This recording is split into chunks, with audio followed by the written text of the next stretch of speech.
Hello student, मैं शिवानी सोलन आपका welcome करती हूँ आपके अपने यूट्यूब चैनल एसएससी बुलेट पर। आज हम बच्चों इस क्लास के अंदर करने वाले हैं क्लोज टेस्ट। जैसे कि मैंने बहुत सारी क्लासेस ऑलरेडी एसएससी बुलेट पे क्लोज टेस्ट पे ले चुकी हूँ, जिनके अंदर मैंने आपको समझाया है कि क्लोज टेस्ट जो होता है एक इनकम्प्लीट पैराग्राफ होता है, जिसके अंदर कंप्लीट करने के लिए हमें दो चीज़ों की ज़रूरत होती है, एक ग्रामर पार्ट की और एक आपके वोकैब पार्ट की। इन दो चीज़ों की हमें हमेशा ज़रूरत होती है, ग्रामर प्लस वोकैब। इन दोनों से ही ये आपका जो पैराग्राफ इनकम्प्लीट है वो आपका कंप्लीट किया जाता है। किस तरह से कंप्लीट करेंगे इस इनकम्प्लीट पैराग्राफ को, अगेन आज हम करेंगे कुछ प्रीवियस क्वेश्चंस। ठीक है, चलेगा, स्टार्ट करते हैं सेशन को। CHSL के क्वेश्चन है प्री का 26/5/2022। Trust is dash confidence, faith and hope in someone और समथिंग। ट्रस्ट क्या होता है? एक जो विश्वास होता है वो कहीं ना कहीं एक कॉन्फिडेंस है, कहीं ना कहीं एक फेथ है, होप है, आशा है किसी भी चीज में, किसी भी व्यक्ति में। तो ट्रस्ट क्या करता है, इज क्या दिखाता है, तो वो कहीं ना कहीं दिखाने की बात कर रहा है, और दिखाने का मतलब होता है शो। तो एसआरएम के साथ आईएनजी आता है, लेकिन जब दिखाने की बात होगी तो दैट इज शोइंग। हम बॉन्ड की बात नहीं कर रहे, यूजिंग नहीं होगा, चूजिंग नहीं होगा, दैट इज शोइंग। तो ट्रस्ट जो है वो दिखाया जा रहा है, वो किस चीज को लेकर, कॉन्फिडेंस, फेथ और होप को लेकर, किसी भी व्यक्ति और किसी भी चीज के बीच में। नेक्स्ट आते हैं, नेक्स्ट क्वेश्चन है कि there are many ways to show trust. कुछ क्वेश्चंस के आंसर अपने आप उस पैराग्राफ के अंदर मेंशन होते हैं। आप चाहते हैं फर्स्ट क्वेश्चन का आंसर इसमें ऑलरेडी लिखा हुआ था। बहुत सारे तरीके होते हैं ट्रस्ट को दिखाने के, ठीक है। And if you want to be trusted, आप चाहते हो कि आप पर विश्वास किया जाए, आप पर विश्वास किया जाए, तो just be dash, just be dash. तो देखो, विश्वास एक ही चीज से होता है कि एक इंसान कितना ईमानदार है। अगर आप किसी काम को, अगर किसी व्यक्ति के लिए आप बहुत ज़्यादा लॉयल हो, ईमानदार हो, तो डेफिनेटली हर कोई व्यक्ति आप पर विश्वास करेगा। तो ये जो है जस्ट भी केवल शांत रहने से नहीं, एक्स्ट्रा ऑर्डिनरी या हीरोइक बनने से नहीं होता, ये होता है आपकी ईमानदारी से, दैट इज ऑनेस्ट। आपको बनना होगा कैसा? ईमानदार। नेक्स्ट आते हैं, trust takes years to build. विश्वास सालों में जाकर बनता है, ठीक है, साल लेता है, सालों लग जाते हैं विश्वास को बनाने में। सेकेंड्स टू डैश, और बनाने में तो सालों लग जाते हैं, साल लग जाते हैं बनाने में, लेकिन टूटने में सेकंड्स भी नहीं लगते। विश्वास बनाने में कई साल लगते हैं, तो वहीं टूटने में सेकंड्स ही लगते हैं। तो यानी कि जब बात की जा रही है कहीं ना कहीं टूटने की, तो टूटने का मतलब होगा दैट इज ब्रेक, टूटने का मतलब होगा दैट इज ब्रेक, ठीक है। यहाँ पर क्रैक नहीं होगा, चेंज नहीं होगा, बर्स्ट नहीं होगा, that is break is the correct one. Next आते हैं, नेक्स्ट है बच्चों and for ever to repair, और हमेशा के लिए फिर वो रिपेयर ही रहता है, ठीक है। And trust is like a mirror you can fix. Trust एक बिल्कुल एक शीशे के समान है, ठीक है, जिसको आप फिक्स कर सकते हो if dash but still see the cracks in that reflection. कि आप जो देखो, एक विश्वास जो होता है एक बिल्कुल किसकी तरह होता है, एक शीशे की तरह होता है। आप उसे फिक्स कर सकते हो but still see the cracks in that reflection. आप उस रिफ्लेक्शन के अंदर जो क्रैक्स हैं वो देख सकते हो, ठीक है। और ऐसा कब होगा? जब कहीं ना कहीं आपका विश्वास टूटेगा, कहीं ना कहीं आपका विश्वास टूटेगा, और टूटना मतलब ब्रोकन। ब्रेक होती है वर्ब की फर्स्ट फॉर्म, ब्रॉक होती है वर्ब की सेकेंड फॉर्म, एंड ब्रोकन होती है वर्ब की third form. Break, broke and broken. तो यहां पर हम लोग क्या यूज करेंगे? ब्रोकन वर्ड को यूज करेंगे। क्या यूज करेंगे? ब्रोकन वर्ड को। नेक्स्ट आते हैं, उसने बोला whether it is a friendship और अ रिलेशनशिप, चाहे ये आपकी एक फ्रेंडशिप है या फिर आपके रिलेशनशिप है, all dash are based on trust.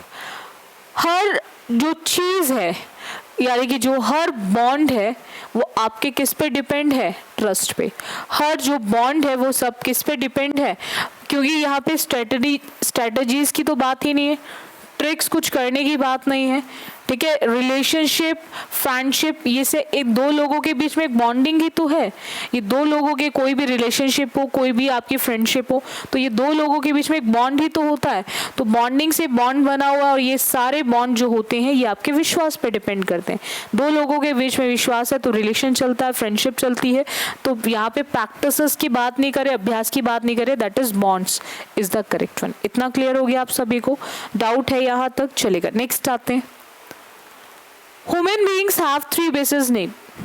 हम सभी की 3 बेसिक सी ज़रूरतें होती हैं।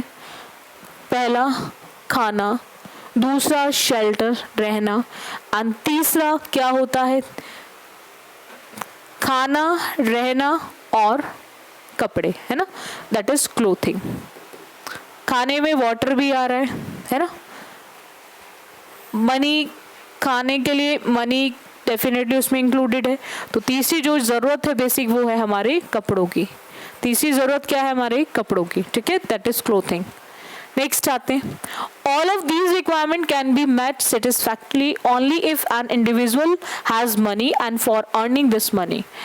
ये सारी ज़रूरतें जो हैं वो तभी हो पाती हैं जब हर एक पर्सन के पास पैसा हो और वो कमा रहा हो, है ना, दिस मनी के लिए वो कमा रहा हो। And individual must be employed.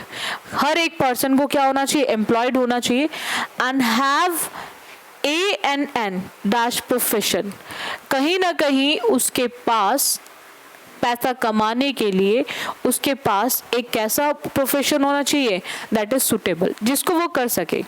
हमें वही काम करना चाहिए जो काम हमारे लिए सुटेबल हो।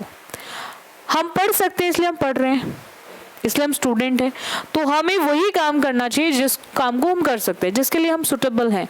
तो ऐसे ही उसने बोला कि हमारे हर एक इंडिविजुअल के पास पैसा होना चाहिए, ठीक है। And for earning this money, उस पैसे को कमाने के लिए individual must have employed. Individual कैसा होना चाहिए? एम्प्लॉयड होना चाहिए। कहीं ना कहीं वो व्यवसाय में व्यस्त होना चाहिए, और कहीं ना कहीं उसके पास कैसा होना चाहिए? एक सुटेबल प्रोफेशन होना चाहिए जिसको वो आराम से कर सके, ठीक है। नेक्स्ट आते हैं। नेक्स्ट की बात करें यहाँ पे तो and dash there are a lot of people throughout the globe who have been unable to obtain a job। देखो बहुत सारे ऐसे लोग हैं पूरे ग्लोब जिनके पास नहीं है काम करने के लिए, मतलब जो एबल ही नहीं है किसी भी जॉब को ऑब्टेन करने के लिए, एबल ही नहीं है, ठीक है, अनेबल है किसी भी जॉब को ऑब्टेन करने के लिए। तो यहाँ पर अब ये चीज कहीं ना कहीं राइटफुली है, ये चीज कहीं ना कहीं रिप्रेसफुली है, दबाने वाली है। कहीं ना कहीं इस चीज का हमें ऐसा लगता है, रिग्रेट फील करते हैं, बहुत पछताते हैं कि लोगों के पास एम्प्लॉयमेंट ही नहीं है, बहुत सारे लोग अनएम्प्लॉयड हैं। तो ऐसा हम क्या करते हैं? रिग्रेट करते हैं। क्या करते हैं? रिग्रेट करते हैं। रिग्रेसिवली भी नहीं आएगा। नेक्स्ट आते हैं। आफ्टर दैट उसने बोला as a direct dash they have a और an dash amount. As a direct, अब अटैक है, कॉन्सिक्वेंस है, सिक्वेंस है या कन्फ्रंटेशन है। अगर मैं बात करूं, कन्फर्ट का मतलब होता है जब आप कोई चीज का आमना सामना करते हैं, आमना सामना। अगर मैं बात करूं बच्चों कॉन्सिक्वेंसेस की, अगर मैं बात करूं कॉन्सिक्वेंसेस की, तो दैट इज नतीजे। नतीजे किसी भी चीज का रिजल्ट। अटैक मतलब होता है आक्रमण, सीक्वेंस आप समझते हो कि चीज़ों को सीक्वेंस में लगाना है। तो एज अ डायरेक्ट अगर हम बात करें तो कहीं ना कहीं वो अच्छी जॉब को पाने के लिए अनेबल है, अच्छी जॉब को पाने के लिए अनेबल है। तो ये उसी चीज़ का क्या है? एक डायरेक्ट नतीजा है, कॉन्सिक्वेंस है। उसी चीज़ का एक डायरेक्ट क्या है? नतीजा है, that is consequence. They have A or an dash amount of income and unemployment is the term used to describe this condition of joblessness। कहीं ना कहीं वो बता रहा है कि अनएम्प्लॉयमेंट एक टर्म है जो यूज की जाती है उनकी इस कंडीशन को, जो वो जॉबलेस हैं, उस कंडीशन को बताने के लिए ये क्या है, एवरेज है, प्लांटीफुल है, मीगर है या तो माइनर है। तो they have amount of income. कहीं ना कहीं प्लांटीफुल की बात करें तो जब आपके पास चीज़ें मोर दैन रिक्वायरमेंट होती हैं, मोर दैन रिक्वायरमेंट, जब चीज़ें आपके पास मोर दैन रिक्वायरमेंट होती हैं तो उसको बोलते हैं हमारा प्लांटीफुल। तो ये पॉजिटिव वर्ड हुआ। एवरेज, तो कहीं ना कहीं हम बात कर रहे हैं जॉबलेसनेस की, तो एक नेगेटिव वर्ड है, और जब नेगेटिव वर्ड की बात करेंगे तो उसके लिए हम यूज़ करेंगे meagre, that is meagre. Meagre का मतलब होता है इनएडिक्वेट। जब चीज़ें आपके पास less in quantity and quality होती हैं तो दैट इज़ मीगर। तो मीगर का मतलब होता है जब चीज़ें आपके पास quantity and quality wise less होती हैं, यानी कि जब चीज़ें आपके पास कम मात्रा में होती है, दैट इज़ मीगर। तो meagre is the correct one. इतना क्लियर हो गया आप सभी को। नेक्स्ट आते हैं, in term of education children must receive proper care. कहीं ना कहीं जब हम एजुकेशन की बात करते हैं तो उस एजुकेशन के अंदर चिल्ड्रन को एक प्रॉपर केयर मिलनी चाहिए, कॉमा डैश एंड स्कूलिंग। तो प्रॉपर केयर भी मिलनी चाहिए और केयर के साथ साथ उनको प्रॉपर क्या मिलनी चाहिए, स्कूलिंग के साथ साथ गाइडेंस भी मिलनी चाहिए। उनको प्रॉपर तरीके से गाइड किया जाना चाहिए, क्या सही है क्या गलत है। तो यानी कि ड्रेस, फूड और हेल्प की बात नहीं हो रही, दैट इज गाइडेंस। नेक्स्ट आते हैं, क्यों वो गाइडेंस मिलनी चाहिए, by dash child marriage the best possible future of children can be. By dash, अगर हम चाहें तो यहाँ पे वॉलेट मतलब होता है जब आप चीज़ों को उल्लंघन करते हो, अलाउ मतलब जब आप किसी को परमिट कर रहे हो, इग्नोर जब आप चीज़ों को देखकर अनदेखा कर रहे हो, देखकर अनदेखा कर रहे हो। तो यहाँ पर चाइल्ड मैरिज की बात हो रही है, एंड चाइल्ड मैरिज का मतलब होता है एक ऐसा काम जो कहीं ना कहीं गैर कानूनी है।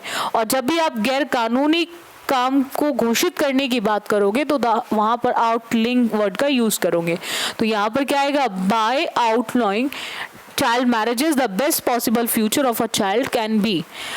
अब वो क्या हो सकता है, अवेटेड, शेड्यूल, नेविगेटेड या इन्विजन। तो क्या आएगा इसके अंदर, अगर बात करें तो यहाँ पर अगर हम उस चीज को गैरकानूनी जो है, जो चीजें गलत हैं, जो लीगल नहीं है, अगर हम उनको निकाल दें तो बेस्ट पॉसिबल फ्यूचर हो सकता है चिल्ड्रन का। ऐसा हम चीज़ों को क्या कर सकते हैं, इमेजिन कर सकते हैं। विजन, इमेजिनेशन, किसी भी चीज़ की कल्पना करना, किसी भी चीज़ को प्रेडिक्ट करना। तो प्रेडिक्शन भी कह सकते हो, किसी भी चीज़ की कल्पना करना, कल्पना करना, किसी भी चीज़ की कल्पना करना। तो वहां पर हमारा आंसर ऑप्शन क्या आ जाएगा, फर्स्ट आ जाएगा। नेविगेटेड, जैसे नाव वगैरह जो होती हैं, आपकी जहाज चलाना, ठीक है। Awaited, most awaited project, most awaited batch, जैसे आप बच्चों को बहुत टाइम से वेट था ऐसे बुलेट पर एक इंग्लिश के स्पेशल बैच की, तो वो अब आपका बैच आ चुका है, तो आप जिन स्टूडेंट को भी ज़रूरत है वो ले सकते हैं। तो मोस्ट अवेटेड बैच। शेड्यूल समझते हो, जैसे क्लासेस शेड्यूल होती हैं आपकी, लाइव क्लासेस 5:15 से चलती है, मंडे टू फ्राइडे आपकी रेगुलर, ठीक है, तो उसको बोलते हैं हमारा शेड्यूल्ड। नेक्स्ट आते हैं, नेक्स्ट की बात करें बच्चों तो नेक्स्ट आता है कि when there is an economic crisis many programmes must be held so that they can dash. उसने बोला है कि यहाँ पर जो इकोनॉमिक क्राइसिस है उसके अंदर बहुत सारे ऐसे प्रोग्राम्स हैं जो हुए so that they can dash how to fight for themselves.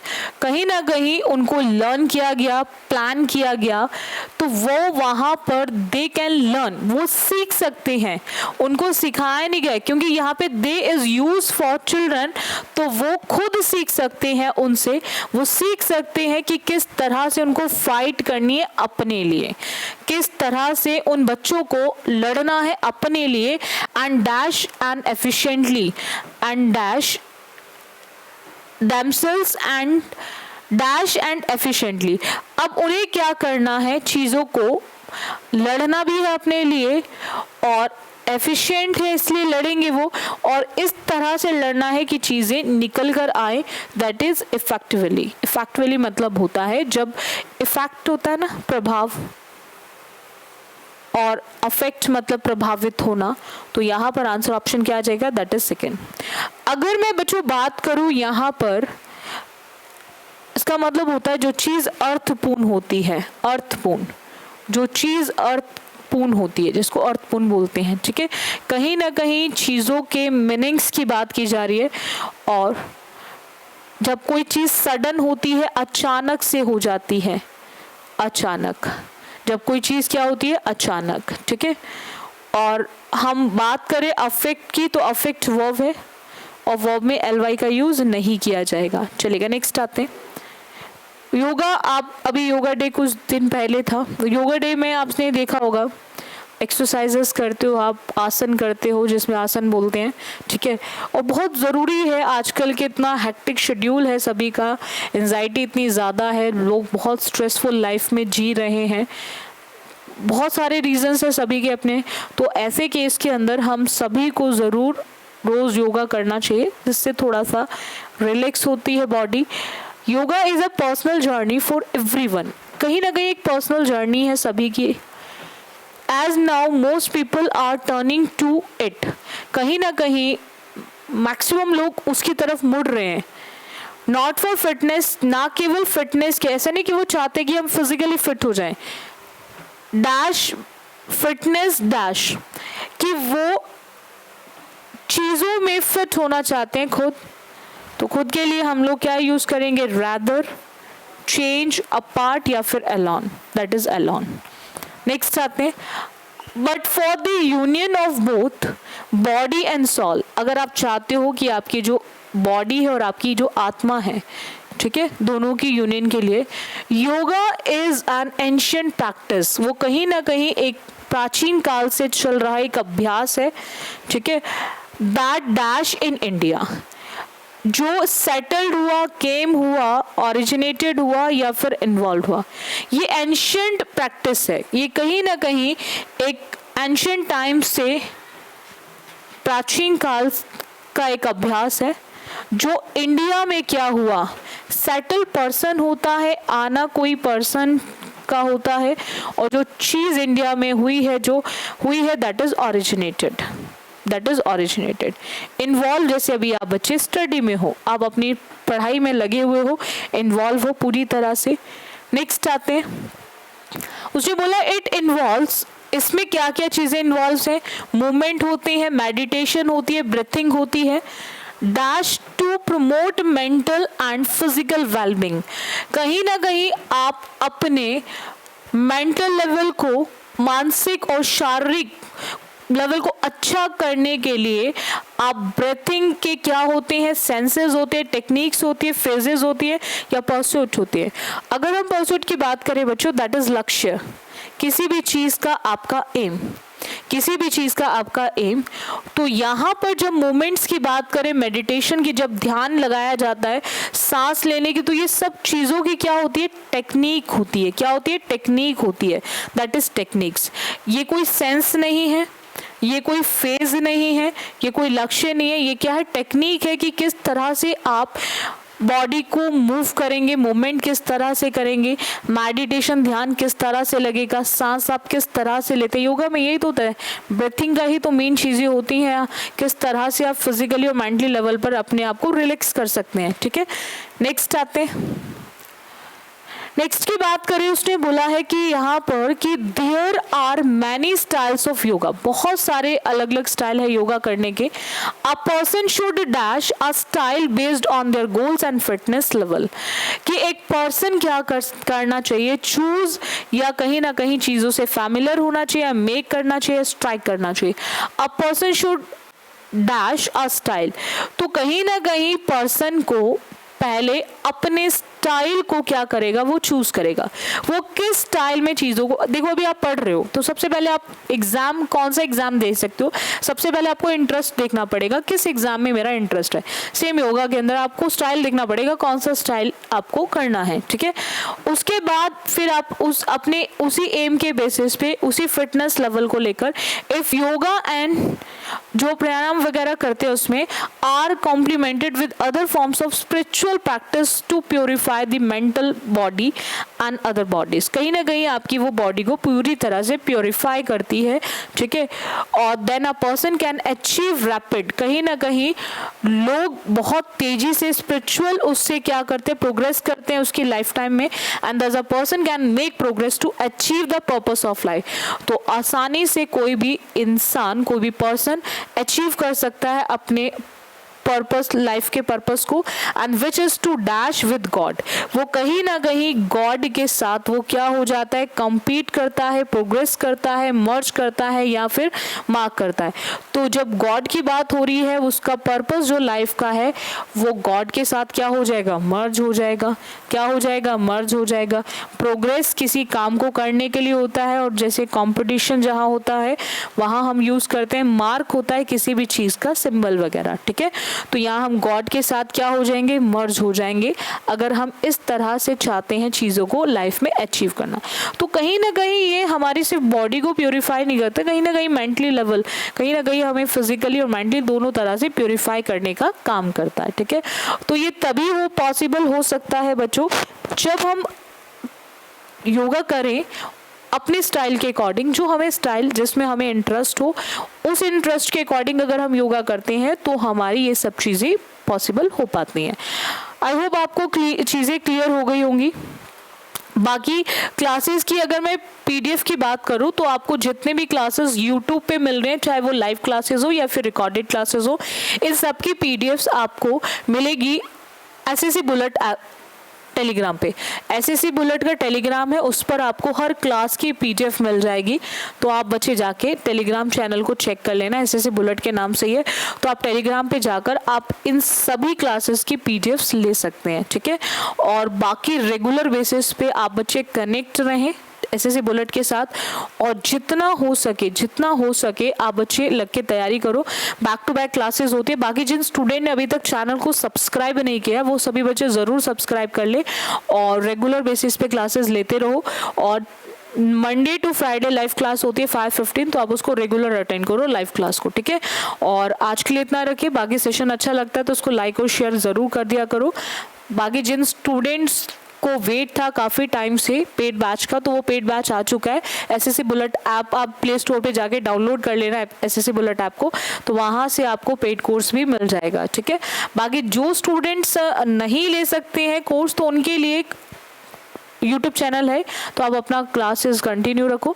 जिनको पेड बैच चाहिए तो आप वहाँ से ले लेना। बाकी सभी स्टूडेंट्स जो भी कंटिन्यू कर रहे हैं क्लासेस को, तो वो रेगुलर लेते रहे क्लासेस। बाकी सीरीज आपकी रेगुलर चल रही है, वो कैप की जो सीरीज है वो मैं अब आपको लाइव क्लास में कवर कराया करूँगी। लाइव क्लास अब मैक्सिमम जो रहेंगी वो कैप की रहेंगी। Number of live classes definitely मैं बहुत जल्दी बढ़ाऊंगी आपकी, अब 1 से 2 फिर 2 से 3 कर देंगे लाइव क्लासेस इंग्लिश की, ठीक है। सो आज के लिए इतना रखिए। So thank you student for this session. बाकी करेंगे हम नेक्स्ट क्लास में।